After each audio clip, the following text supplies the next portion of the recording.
پایداری صلح و ثبات و وحدت و یگانگی در تاجیکستان امکان داد تا در تمام ساحه‌های مهم جامعه دیگرگونی‌های کلی به میان بیاید. ورزش که واسطه مهم سالمی و پایداری دوستی بین کشورها دانسته می‌شود، در وطن ما با سرعت بلند رشد می‌کند. بعد از آنکه که انفراستراکچور زمانوی در سمت ورزش بنیاد گردید، کشور ما میزبان 10 مسابقه‌های بین‌المللی گردید. از 11 تا 15 ماه اوگوست سال جاری در پایتخت کشور شهر دوشنبه بار نخست چمپیونات منطقوی آسیای مرکزی عاید به بدمینتون دایر گردید که ورزشکاران و نمایندگان 5 کشور به وطن ما آمدند. مراسم افتتاحی چهاربینی مذکور در مجمع با شکوه قصر تنیس و نمودهای ورزش آبی برگزار گردید که نمایندگان نهادهای داخلداری ساحه، مسئولین مقامات اجرایی حکومت دولتی شهر دوشنبه و نمایندگان فدراسیون بدمینتون جهانی و کنفدراسیون آسیا شرکت و سخنرانی نمودند. در ابتدای چهاربینی معاون اول رئیس شهر دوشنبه تبرزاده جمشید برآمد نموده تمام اشتراکچیان و مهمانان را از نام رئیس شهر دوشنبه محترم رستم امامعلی و پایتخت کشور عزیزمون خیر مقدم گفت و در ادامه ذکر نمود که با تشبث به واسطه رئیس ورزش پرور شهر دوشنبه تاجیکستان میزبان مسابقه‌های سطح بین‌المللی گردیده موقع شایسته را میان دولت‌های بزرگ پیدا کرده است. اینچنین گفته شد که میزبانی کردن چنین مسابقه‌ها و کسبیت ورزشکاران تاجیک زمینه مستحکم می‌گذارد. ضمن سخنرانی خویش پرزیدنت کنفدراسیون بدمینتون آسیا جناب انتون سوبوو و رهبریت کشور و کوشش‌های انجام داده فدراسیون بدمینتون تاجیکستان اظهار مینتداری نموده برای در آینده بیشتر داری نمودن مسابقه‌ها به نمایندگان بدمینتون کشور برای کامیابی تمنا نمودند. بدمینتون بازان 15 و 17 ساله کشورهای ازبکستان، قزاقستان، قرقیزستان، مغولستان و ایران و تاجیکستان از دعواگران مقام‌های افتخاری مسابقه به حساب می‌رفتند. طبق تحلیل و بهادهی کنفدراسیون بدمینتون آسیا چهاربینی در سطح بلند برگزار کرده شد. برای آمادگی به این چهاربینی از ماه دکامبر سال قبلی سال 2021 ما کارهای آمادگی را شروع کرده بودیم و امروز خوشبختانه اون زحمتی که اون کارهایی که ما تدبیرهایی که انجام دادیم بهای خوب گرفتند. در قطار همه مهمانان افتخاری همچنین نایب اول پرزیدنت فدراسیون بین‌المللی بدمینتون جناب جسیم کانسو نیز حضور داشت که طبق برنامه افتتاحی او هم سخنرانی کرد. قید نمود که بار اول است که در تاجیکستانم ولی خودم را مثل که در خانه هم احساس میکنم. Actually, I never thought that I will come to Tajikistan one day. واقعا از در اینجا بودنم تحت تاثیر قرار گرفتم. شهر را دوست داشتم، آدمانش را هم دوست داشتم. همه مردمش مهمان نوازند و البته از بودنم در اینجا خوشحال می باشم. بسیار مجموعه زمانوی و زیبایی می باشد. با بنا شدن چنین تالارهای ورزشی کشورم پیش می رود که این را می توان در مثال رشد بدمینتون تاجیکستان قید کرد. در این تالار ورزشی می توان مسابقه‌های بین‌المللی سطح بلند را میزبانی کرد. حتی یک قطار بازی المپیک را برگزار کردن ممکن است. برای همین به فدراسیون بدمینتون تاجیکستان اظهار مینتداری بیان میکنم که خواب نکرده زحمت میکشند. فقط همین را باید گفت که آینده ورزشی تاجیکستان در دست نفرانی باورناک می باشد. So we know that the future of players, of athletes in this country is in good hands. مطابق با ترتیب برگزاری بازی‌ها ورزشکاران در نمودهای دسته‌ای، انفرادی، جفتی و جفتی آمیخته هنر و مهارت خود را نشان دادند. برای ورزشکاران تاجیک این مسابقه بهترین واسطه برای کسب تجربه به حساب رفته. آنها امکان پیدا کردند که با بدمینتون بازان با تجربه کشورهای خارج نیروسنجی کنند. امروز روز دوم است که مسابقه دسته‌ای دوام دارد. شاگردان ما امروز نسبت دیروزه خیلی خوب برآمد کرده شدند. دو دسته که بازی خوردیم با حساب 2-0 غلبه کردند و امید داریم که سومش هم حاضر است یک نتیجه خوب نشان می‌دهند. مسابقه را بسیار در سطح بلند گذاشته شده است. مهمانان آمادگی بسیار از این چیز خیلی خرسندند که در چنین تالاری بسیار هم زیبا چمپیونات دوام دارد.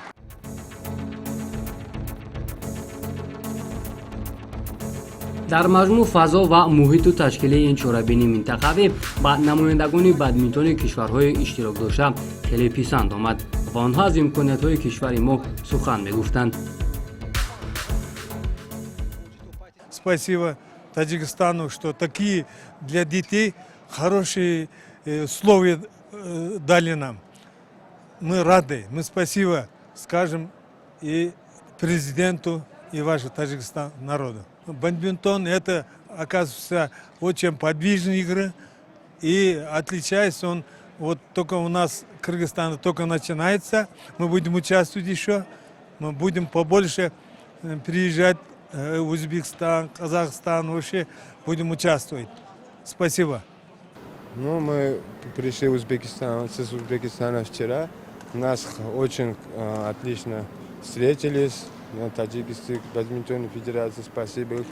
А это насчет подготовки, у нас в Ташкенте 15 дней сбор сделали, мы хорошо подготовлены на средний чемпионат, который проводится в Таджикистане. Ну, наши ребята очень хорошо подготовились, ну, надеемся, они призовые места заняли.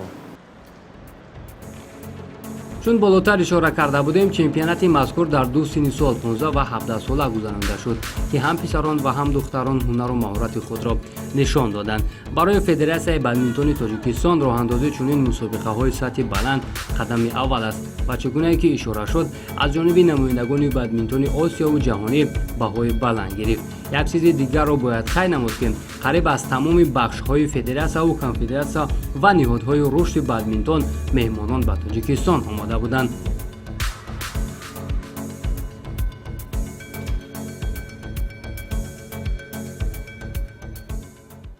Okay.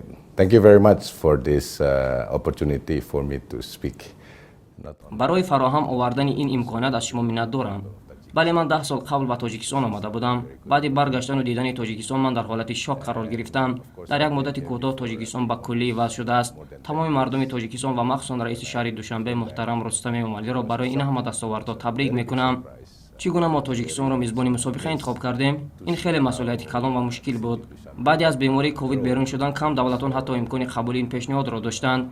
федератсияи бадминтони тоҷикистон хеле хоҳиши зиёди шурӯъи дубораи бозиҳои осиёиро дошт ва мо баъди таҳлилу баррасии имкониятҳо ҳамаҷониба онро қабул кардем. мизбонӣ намудани чунин мусобиқаҳо осон нест, вале тоҷикистон бо имконияту инфраструктураҳои доштааш бо боварии комил гуфт ки метавонад ин чорабинии муҳимро мизбонӣ кунад. ман бовар дорам ки тоҷикистон дар оянда низ метавонад мусобиқаҳои сатҳи байналмилалиро бо сари баланд мизбонӣ бинамояд. I believe in the future it will be much easier for Tajikistan to get more acceptable as a host for any tournament in sports. аз миёни кишварҳои иштирокдошта касбият ва маҳорати баланди варзишгарони эронӣ фарқкунанда буд. онҳо ҳам дар вохирҳои инфиродиву ҳам омехтаву ҷуфтӣ бозиҳои арзанда нишон дода бештари нишонҳои ифтихориро соҳиб шуданд. чун иттилоъ гирифтем, ин риштаи варзиш дар кишвари Эрон таҳккурсии мустаҳкам дошта барои рушташ барномаҳои зарурӣ рӯйдаст гирифта мешавад. масъулини федератсияи бадминтони кишвар аз он хушҳоланд ки дар баробари баланд бардоштани маҳорати варзишгарон ҳамзамон аз ҷиҳати доварӣ низ корашон хуб ҷараён дорад.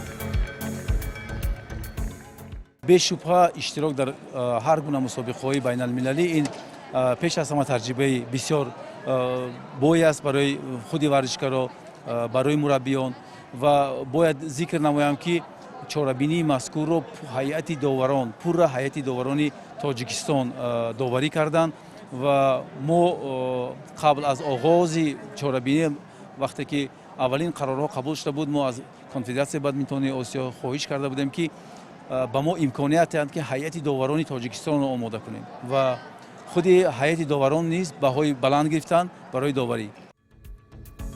намояндагони бадминтони қазоқистон пеш аз сафар ба кишвари мо дастаҳои худро хеле дар сатҳи зарурӣ омода карданд. Подготовку ребят на национальную Азию мы проводили в двух городах. Это в Актюбинске и в Шымкенте в Казахстане. То есть были двухнедельные сборы. Готовились как физически, так и технически, тактически проводили тренировки. Мы, конечно, разделили на два возраста, то есть У-15 и У-17. У-15 проходил сборы в городе Актюбинске, У-17 проходил сборы в городе Шымкенте. Сборы прошли отлично, то есть были ребята, думаю, все готовы, все настроены, как морально, так и физически, потому что сборы также проходили и психологам, мы устраивали курсы, чтобы они подготовились к этому. Ну, мы надеемся на дальнейший результат, то есть на этих соревнованиях. чун иттилоъ гирифтем бадминтон дар кишвари қирғизистон нав ба рушд кардан оғоз намуда аст. варзишгарони ин кишвар мехоҳанд ҳарчи зудтар дар қатори беҳтаринҳо мавқеи худро пайдо кунанд. Таджикистан очень красивый. Душанбе город вообще сам очень красивый. Мне очень понравился. Здесь очень чисто, красивые цвета, зелень везде. Турнир сам проходит очень классно. Спортзал просто шикарный. Соперники достойные. Нам есть чему научиться еще. У них, получается, мы пока что только новички. А так, турнир мне очень нравится. Мне нравится то, что я получаю здесь опыт. И в дальнейших соревнованиях я также хочу участвовать.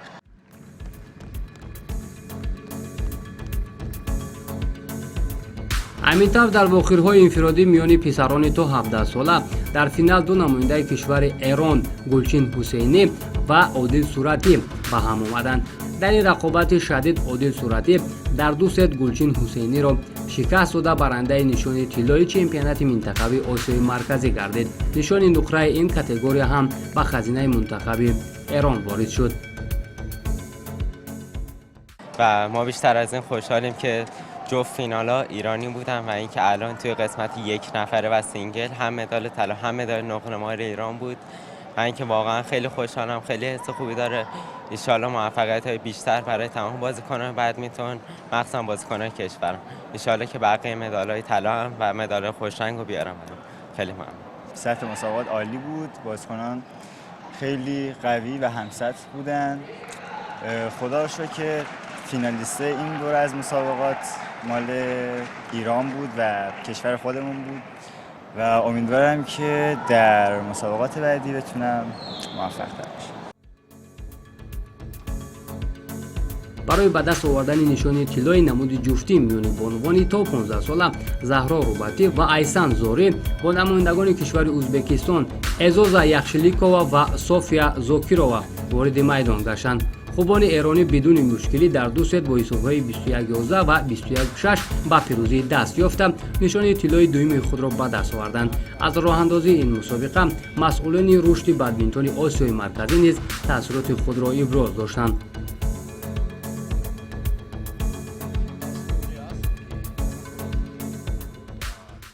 Как мы видим, организаторы показали наивысший класс. Было все проведено на высшем уровне. Были приглашены руководители Азиатской конфедерации. Это председатель федерации Кабиракя провел очень большую работу по этому турниру. Был показан высочайший результат со стороны и таджикских спортсменов, и приезжих спортсменов. Надеемся, такие турниры будут проводиться еще в дальнейшем по всей Центральной Азии. ورزشکاران تاجیک در همه کاتگوری‌ها هنر و مهارت خود را نشان داده هم دختران و هم پسران زینه‌های افتخاری را صاحب شدند. توجه می‌کنیم به نتیجه بادمینتون بازان ما در چمپیونات مذکور.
ترک 5 سال شهر که در این نمودی ورزش مشق تمرین میکنم. با من این نمودی نازکی ورزش رو با من معلم عبدالرحیم فلیشهر با من یاد دادن و من از او خیلی می‌ندارم.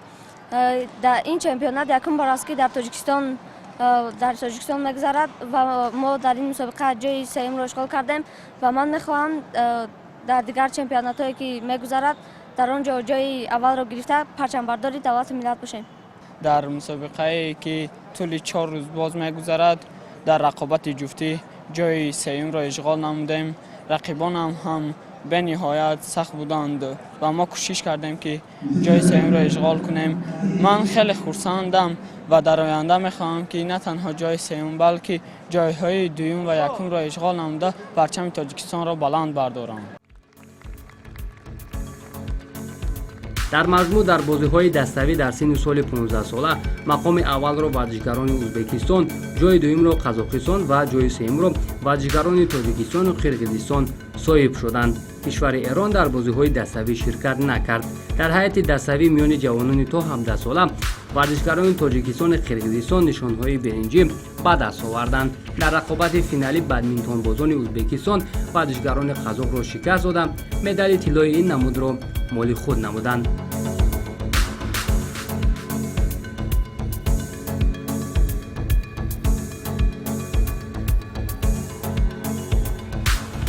дар маҷмӯъ натиҷаҳои аз ҳама беҳтарро бадминтонбозони Эрон соҳиб шуданд.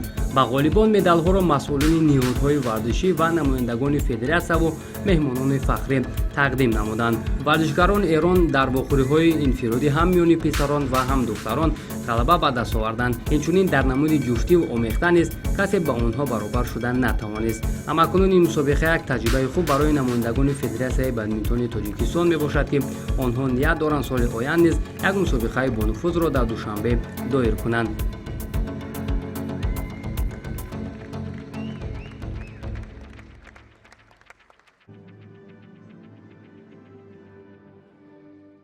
طبق گفتشنیدهایی که روز گذشته ما با راهبریت کنفدراسیون بادمینتون آسیا انجام دادیم با نظر داشتی سطح و صفت چهاربینی سال آینده نصیب است که ما چمپیونات آسیا را با اشتراک یک 50 کشور در دوشنبه تشکیل کنیم.